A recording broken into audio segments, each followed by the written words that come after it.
ঠেলাঠেলি করে লাভ নাই বাপ, ঠেলাঠেলি করে। সুন্নি ওয়াহাবি, এটা সুন্নি এটাও গালি না, ওয়াহাবি এটাও গালি না, দুটোটাই দোয়া। সুন্নি মানে রাসূলুল্লাহ সাল্লাল্লাহু আলাইহি সাল্লামকে অনুসরণকারী, ওয়াহাবি মানে যে আল্লাহ তাআলাকে মহব্বতকারী।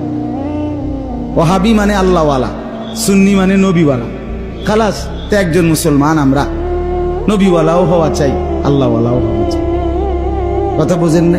চলেন মিলেমিশে আমরা সবাই আল্লাহকেও ভালোবাসি, রসুলকেও ভালোবাসি, সাল্লাল্লাহু আলাইহি ওয়াসাল্লাম, নবীকেও ভালোবাসি, সবাই ভালোবাসি, সবাই ভালোবাসি। অতএব ধাক্কাধাক্কি করে লাভ, ঠেলাঠেলি করে লাভ, ঠেলাঠেলি করে আগায় না।